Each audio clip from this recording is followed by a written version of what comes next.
I was sitting in my kitchen at 3 in the morning, laptop glowing in my face, hands shaking from caffeine and exhaustion. And yet, I felt certain, it was finally about to pay off. For 6 months, I had carried a project everyone else wanted to abandon.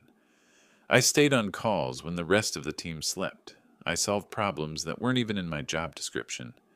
I gave up weekends, relationships, my health, because at the end of it all, there was supposed to be a $50,000 bonus. $50,000. That money wasn't just numbers on a spreadsheet to me. It was a way out of debt, a down payment on my first home. Proof that all the sleepless nights and missed birthdays weren't for nothing. Proof that I was worth something more than just another replaceable employee. I'll never forget the day I was called into my manager's office. He leaned back in his chair, that smug half-smile on his face. The bonus? He actually chuckled. What bonus? Did you really think the company was going to hand you 50 grand? Be serious. You should be grateful you even have a job. You're replaceable. Tomorrow, I could hire 10 people like you for half the price. Replaceable. That word sliced straight through me. I sat there frozen while the man who had stolen my bonus stared at me like I was an idiot for ever believing I deserved it. Every late-night call, every problem I fixed, every ounce of myself I had poured into that job, worthless. He had pocketed the money himself. When I walked out of his office, my chest felt tight, like I couldn't breathe. My vision blurred, and all I could hear was that one word echoing in my skull. Replaceable. I didn't tell anyone. Not my friends. Not even my family. I was too ashamed. What would they think of me? That I was naive enough to believe loyalty meant something. That I had let someone walk all over me without fighting back? So I kept working. I answered emails at midnight. I joined calls at 2 a.m. I told myself if I just proved myself again, maybe, just maybe, they'd see my value. But deep down, something inside me had cracked. I wasn't an employee anymore. I was a tool, something they could use until it broke, and my manager knew it. He thrived on it. 2 weeks later, he called me in again. Times are tough, he said casually, flipping through some papers. The company may have to make cuts. Your position is one of the first on the chopping block. But hey, show some loyalty, keep grinding, and maybe we'll find a place for you. I looked at him and finally saw the truth. This wasn't about performance. It wasn't about business. It was about control. He enjoyed watching me squirm, enjoyed dangling my future over a cliff, just to remind me he could cut the rope whenever he wanted. He had stolen my money, branded me as disposable, and now he was trying to erase me completely, quietly, without a trace. But here's what he didn't realize. That night, after I stumbled home, drained and hollow, I opened my laptop, and for the first time, I did something different. I took a screenshot, then another, then another. I saved every email, every message, every slip of arrogance that proved what he was doing. I didn't know exactly how or when I'd use it, but I knew one thing for sure. If he thought I was replaceable, he was about to find out just how wrong he was. I walked into the office the next morning, still replaying his words in my head.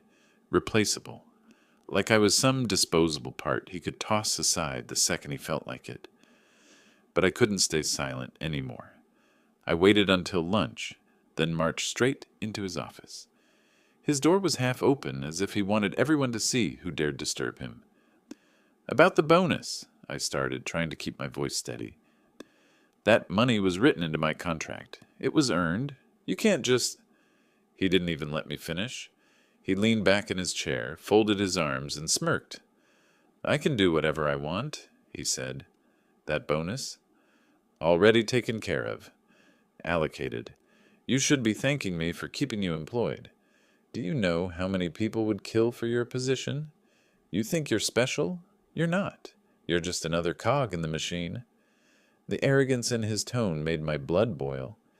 You stole from me, I said quietly. Watch your words. His smile hardened. Stole? That's a serious accusation. Careful, or you'll find yourself out the door faster than you think. Something inside me snapped. For months I had bent over backwards, pulled 80-hour weeks, done the impossible for this company. And now the man who had pocketed my reward was threatening to fire me for daring to speak up.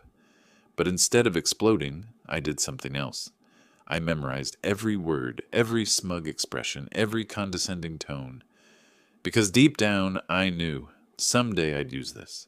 He leaned forward, his voice lower now, almost taunting. You know what your problem is? You think you matter. You don't. You're a name on a payroll sheet, a seat to be filled. If you disappeared tomorrow, this place wouldn't skip a beat. Someone else would be sitting in your chair before the dust even settled. That's reality. My throat tightened. For a second, I almost believed him. Maybe he was right. Maybe I was just a replaceable cog.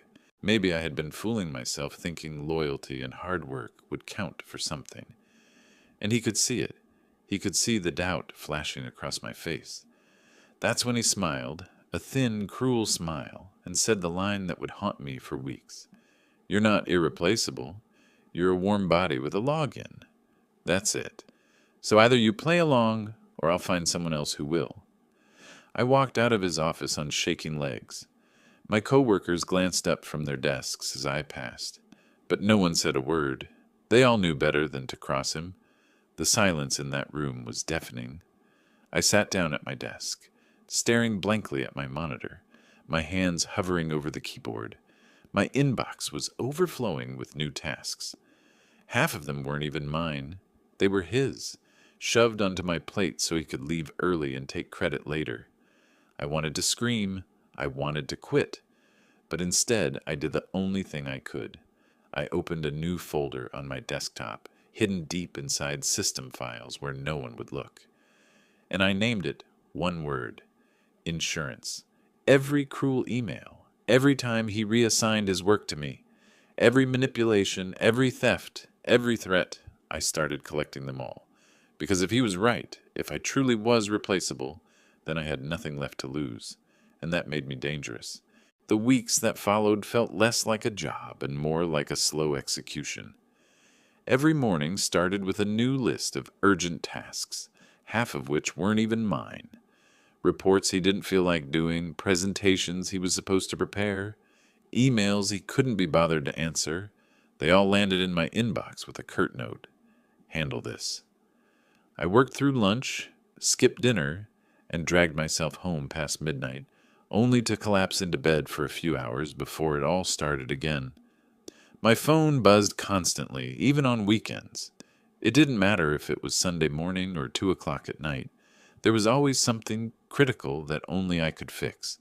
But here's the cruel irony. None of it was credited to me. Every success was his. Every deadline I met became another feather in his cap. And when I stumbled, when exhaustion finally caught up with me, it was always my fault.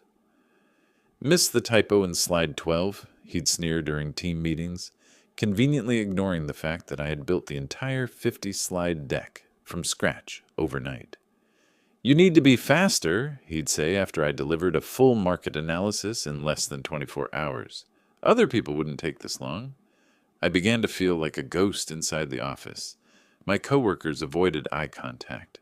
Some pitied me, others just didn't want to get dragged into his line of fire. The truth was, I had become a cautionary tale, the employee who worked harder than anyone else and still couldn't win. Sleep became a luxury. My diet consisted of stale vending machine snacks and bad coffee.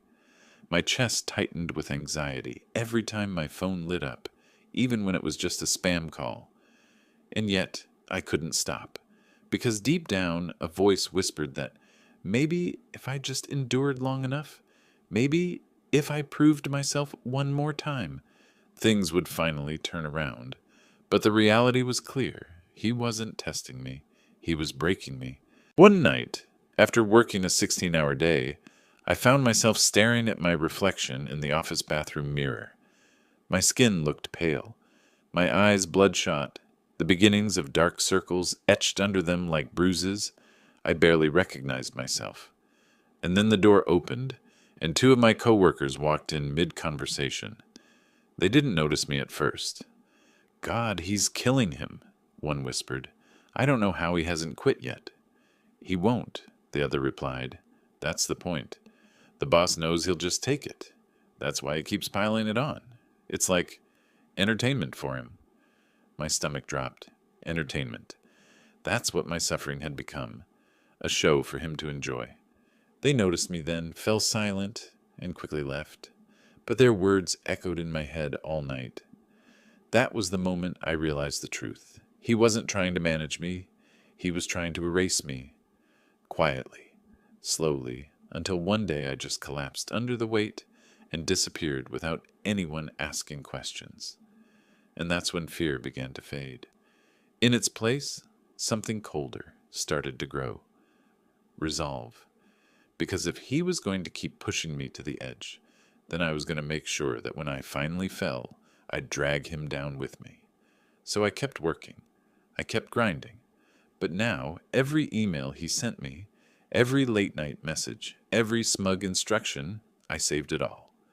My insurance folder grew thicker by the day. And with each new file, each new piece of evidence, I felt a flicker of strength returning. He thought he was burying me, but really he was handing me the shovel. It started with an email, just one line, polite but cold. Please meet with HR tomorrow at 10 a.m. to discuss your role. No subject line, no context, just that. My stomach dropped. I'd seen it happen before. Co-workers summoned quietly, disappearing without so much as a goodbye email. No explanations, no second chances, just erased. I walked into that meeting room the next morning with my pulse hammering in my ears. The HR manager was already waiting, folder neatly closed in front of her. She smiled, the kind of smile that wasn't warm, just practiced. Thanks for coming in, she said. We've been reviewing department resources, and unfortunately, your position may be affected by upcoming restructuring. Nothing's final yet, of course, but we wanted to give you a heads up. Restructuring, the corporate word for a slow kill. I swallowed hard. Restructuring? My projects are still active. I'm literally carrying half the department's workload. Her smile didn't falter. We appreciate your contributions. Truly. But sometimes tough decisions have to be made. Of course, if you show continued commitment during this transition, there may be other opportunities available for you in the company. I didn't need her to spell it out. Work harder, work longer, keep sacrificing, and maybe I'd get to stay. It was my manager's plan all along. He had stolen my bonus, overworked me to exhaustion, and now he wanted to erase me quietly, make it look like a business decision, not a personal vendetta. For the first time, I almost broke. Sitting there, staring at that fake smile across the table, I felt the weight of every sleepless night crash down on me. Maybe he was right. Maybe I was replaceable. Maybe the best thing I could do was walk away, cut my losses, and start over somewhere else. But then I thought about all the evidence I had been collecting, the emails, the late-night demands, the proof that he had shifted his responsibilities onto me while pocketing my bonus. I thought about the co-workers whispering in the bathroom, saying I was entertainment for him, and something inside me hardened. I leaned back in my chair, forcing my voice steady. So just to clarify, you're saying I'm at risk of being terminated, despite my performance, despite carrying projects that are still ongoing? The HR manager hesitated, her script breaking for just a moment.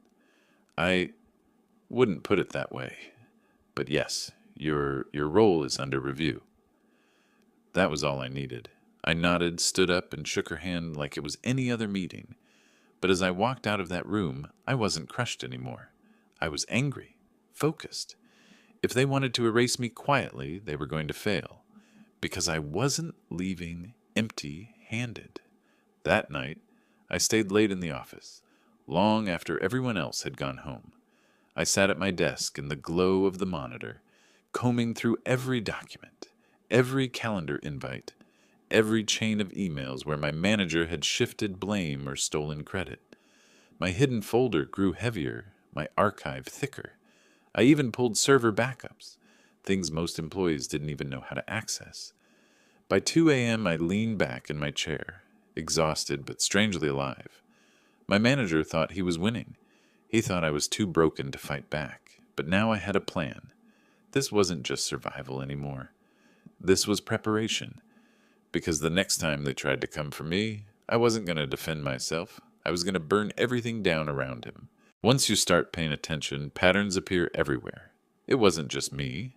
That became clear the moment I started asking quiet questions. The kind you slip into casual conversations by the coffee machine or over a late-night chat when the office is nearly empty. "How's it been working under him?" I'd ask, tone light, like it was small talk. The answers were never light. One coworker admitted he'd been promised overtime pay that never showed up.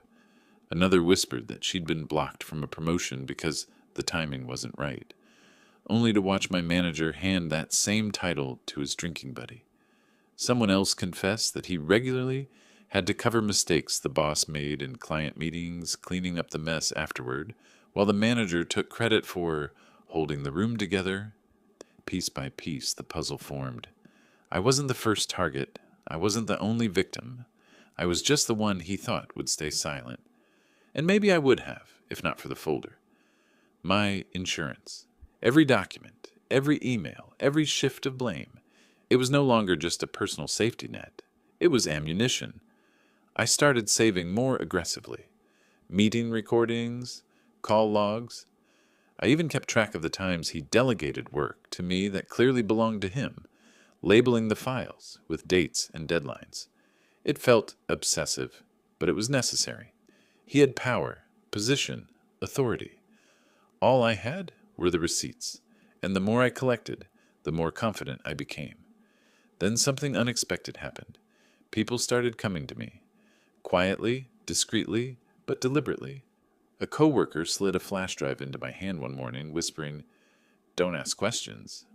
On it were chat logs showing how our manager mocked us in private group messages with other supervisors. Another colleague sent me a copy of an email chain where he had manipulated data before presenting it to upper management. I wasn't building a folder anymore. I was building a case. But collecting evidence was only half the battle. I needed to know how to use it. That's when I reached out to a friend from college, someone who had gone into corporate law. We met for drinks, and I laid out the situation without names at first. She listened, eyes narrowing, then leaned in and said, "You've got him. If you have the documents you say you do, this isn't just workplace harassment. It's theft, fraud, possibly breach of contract. At the very least, HR has to act, and if they don't, you've got grounds for legal action." For the first time in months, I felt a spark of real hope. This wasn't just me against him. This was me with evidence, allies, and a potential legal hammer over his head. But I knew better than to rush. If I moved too soon, he'd find a way to spin it. He'd say I was disgruntled, unstable, trying to drag him down because I couldn't handle the pressure. He'd bury me under politics and spin. So I waited. I worked. I collected. Every insult, every threat, every late-night task he shoved onto me became another nail in the coffin he was building for himself. And slowly I began to notice something. He was getting sloppy, overconfident. He thought he had broken me, thought I was too beaten down to resist. He didn't realize I was watching, recording, saving every arrogant word. One Friday evening, long after most of the office had cleared out, I stayed late again. He came out of his office, coat slung over his arm, and smirked when he saw me still at my desk. "Good soldier," he said. "Keep the lights on for me, huh?" I smiled back, a real smile this time, because he had no idea that every piece of his empire was already crumbling, and I was the one holding the match. There's only so long you can run on fumes before something gives. For me, it happened on a Tuesday night. I had just finished a 14-hour day, and my manager sent me a new urgent assignment at 11:47 p.m. I sat there in the dark, my laptop burning holes into my eyes, hands trembling over the keyboard. My body wasn't just tired anymore, it was rejecting me. My chest felt tight, my vision blurred, and for the first time, I wondered if I was going to collapse right there on my living room floor. I closed my laptop and just sat in silence. For hours.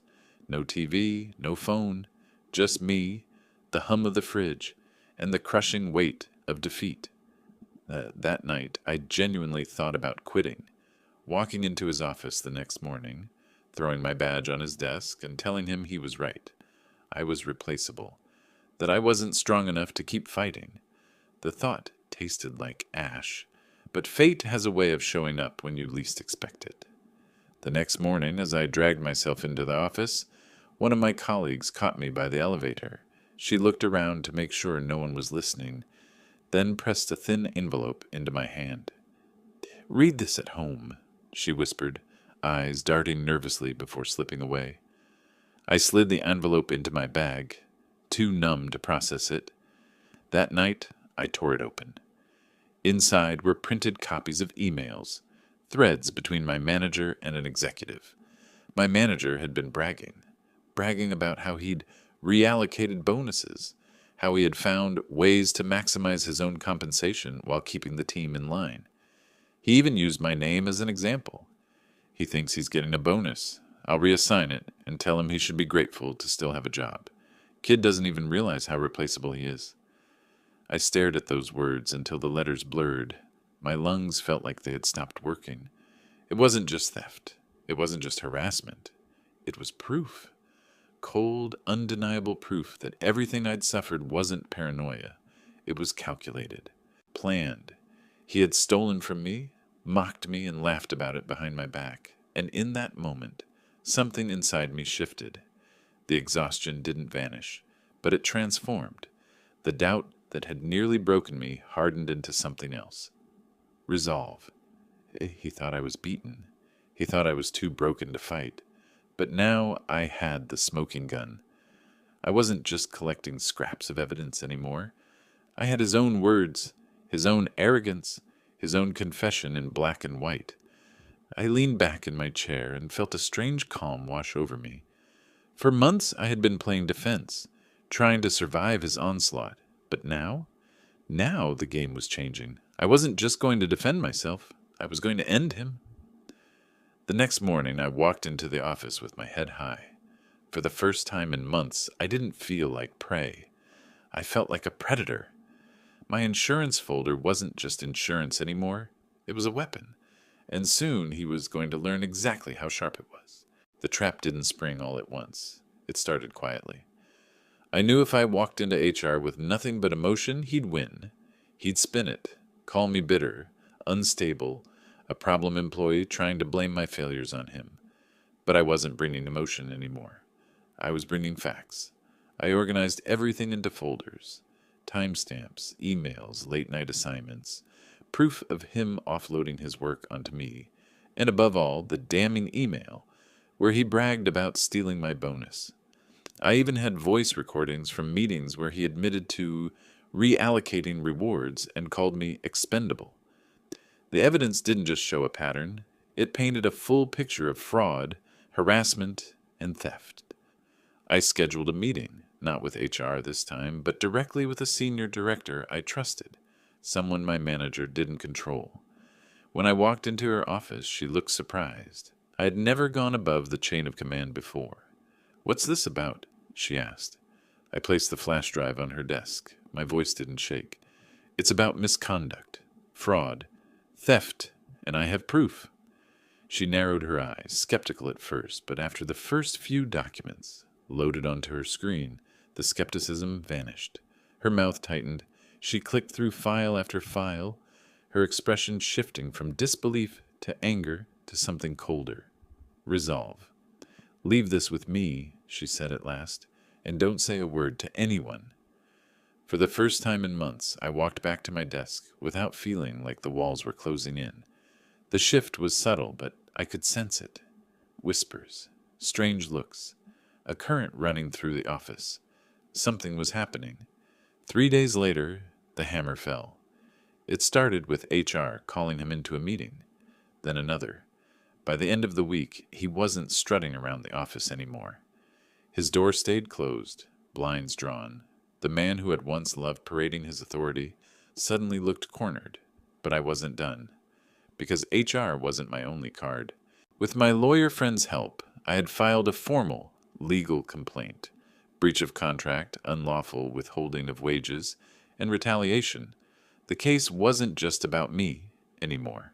Several co-workers, emboldened after I started asking questions, had come forward too. They added their own stories, their own proof of his manipulation and theft. It wasn't just one voice now, it was many. By the time corporate caught wind, it was too late for him to bury it. The story had spread. The executives couldn't ignore it. If they tried to protect him, they'd expose themselves. The man who had once called me replaceable was suddenly the one scrambling to save his own position. And the irony wasn't lost on me, because while he was hiding in conference rooms and whispering with lawyers, I was sitting at my desk, calm, collected, finishing my actual work, the same work he used to claim as his own. Only this time, everyone knew the truth. I didn't need to shout. I didn't need to gloat. The evidence spoke louder than I ever could, and it was only a matter of time before the final blow landed. The end came faster than I expected. On a Monday morning, the entire department was summoned to the main conference room. People whispered nervously, wondering if it was another restructuring announcement. I sat near the back, calm because I already knew. When the door opened, 2 senior executives walked in, faces grim, voices clipped. Behind them trailed my manager, pale, jaw tight, refusing to look at anyone. The executive cleared his throat. Effective immediately. Manager's name is no longer with the company. No thanks for his service. No polite send-off. Just gone. Gasps rippled across the room. My co-workers turned to look at me, some wide-eyed, some hiding faint smiles.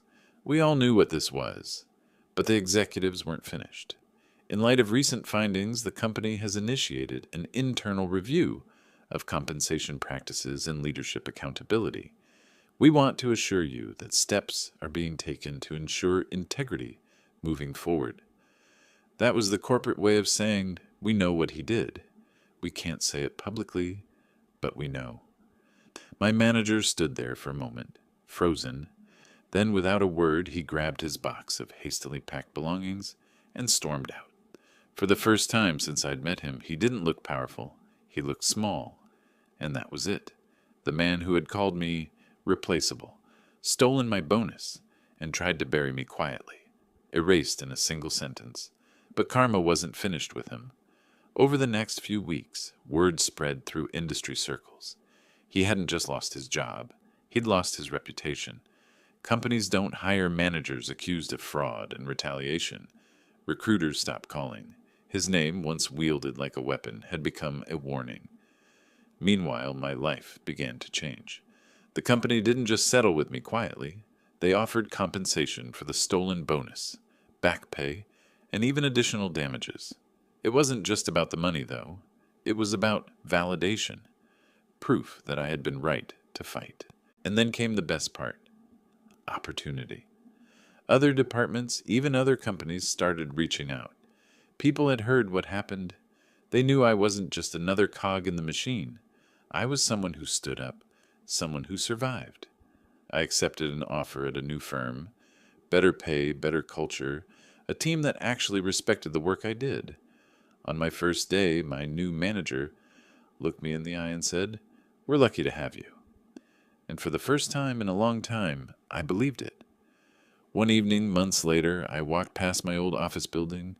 The windows were lit up, the same fluorescent glow that had once drained the life out of me.